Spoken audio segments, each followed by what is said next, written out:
Hello, I'm Oscar Embid, a fitter at Enganches Aragón. Today, I'm here to show you how to install our Aragón NEXUS kit.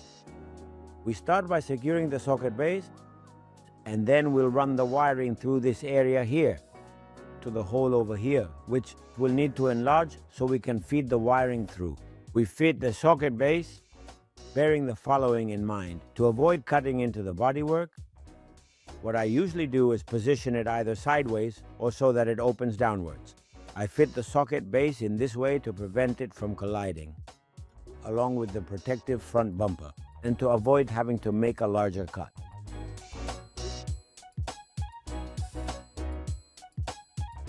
We'll use this small opening right over here to securely thread the cable tie through and then pull it tight. Prevent the wiring from hitting the exhaust or any other part of the vehicle. To feed the wiring through, first we'll use this existing hole. However, to ensure it aligns perfectly with the rubber seal, we'll need to enlarge it slightly. To do this, we use a specialized tapered drill bit. Afterward, we carefully protect the entire area against rust and corrosion, and then feed the wiring through. And we need to feed the rubber grommet through this part here.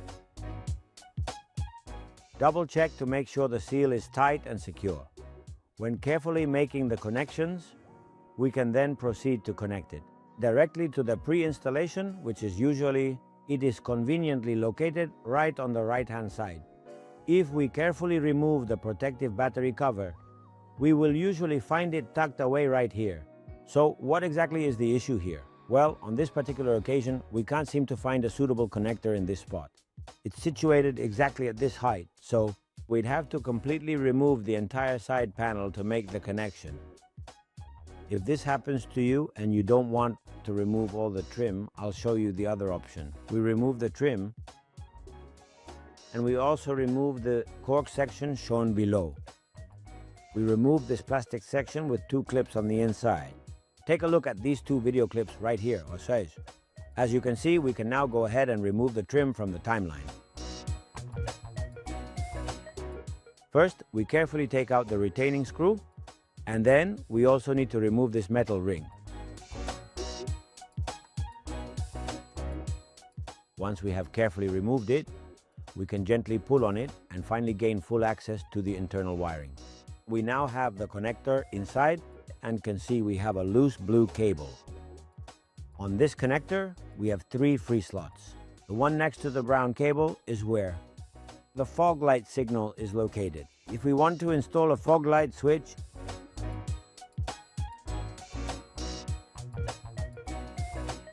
we would need to follow the instructions provided with the kit. In this case, we won't be doing that. We can also see that both the direct positive and the contact positive are available. Should these be required, we have the relevant auxiliary kits available on our website.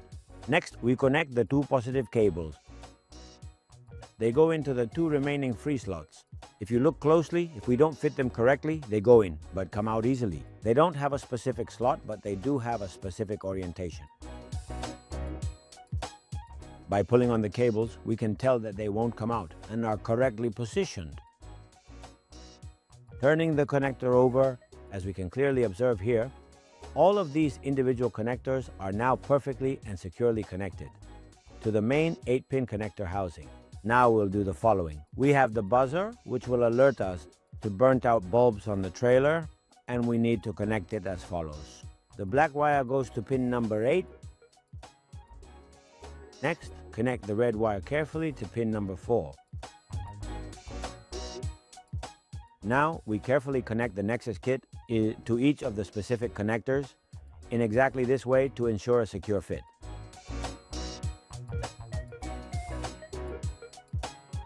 We have already prepared the trailer module with the double-sided adhesive tape and the wiring secured and taped.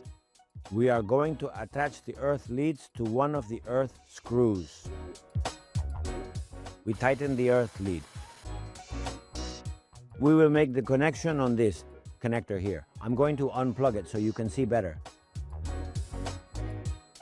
And what we are going to do now is separate the wiring and make the connection. On the connector, we find these 2 CAN bus signal cables. One is orange with a green stripe and the other is orange with a white stripe.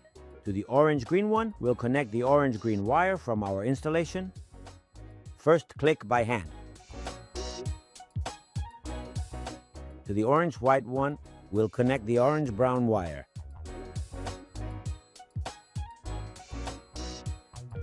If by chance you find these cables, but in different colors, to make sure you know which is which. In this case, the orange-green is the orange-green wire from our installation. It is the CAN H wire. If we test it with an electrical tester, we can see that it has a high frequency when lit. The orange-brown wire from our installation must always be connected to the CAN L. If we test it with the electrical tester, we can see that the current is significantly lower.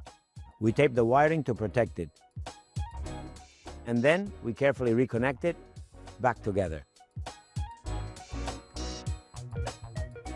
We'll run the positive cable to the battery and connect it to the terminal. We've routed the wiring alongside the vehicle's original cable, and now that it's right here, positioned directly next to the battery unit, we are going to carefully fit the air fuse into place. Once that is secure, we will connect it properly to the positive battery terminal. To accomplish this task, we first need to use a spanner, taking great care to avoid a poor connection. You must always ensure that everything is completely secure. Then we carefully connect it together. And finally, we put the nut back on where it belongs, and then carefully tighten it securely. Once connected, we fit the fuse. And that beep confirms that it is now connected to the power supply. Before reprogramming the Aragón NEXUS wiring kit with the relevant coding, I'm going to show you a couple of extra functions. We click on Aragón NEXUS and press Start. Located right under the section labeled Brand. Now for the next step, you will need to go ahead and select Z-Test. And under Model, you have two options. This is the light test. Now, watch very closely at the screen to see exactly what we are going to do next. Select Program. Wait for the message to appear and bring the device close. It's very important not to move it. During the process, you'll see it loading. Now please take a close look at the diagnostic tester. It is currently running a comprehensive self-test on every single internal function. This thorough process ensures that the tester is working correctly and is ready for operation. Another option we can select is the reprogramming test. We click Search. And it's exactly the same. We select Program Nexus. We wait for the message to appear and place the phone on the unit.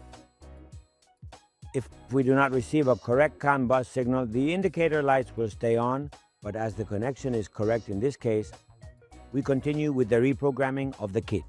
To reprogram this Jaecoo, we select the make, in this case, the model, which is the 8, and search for it.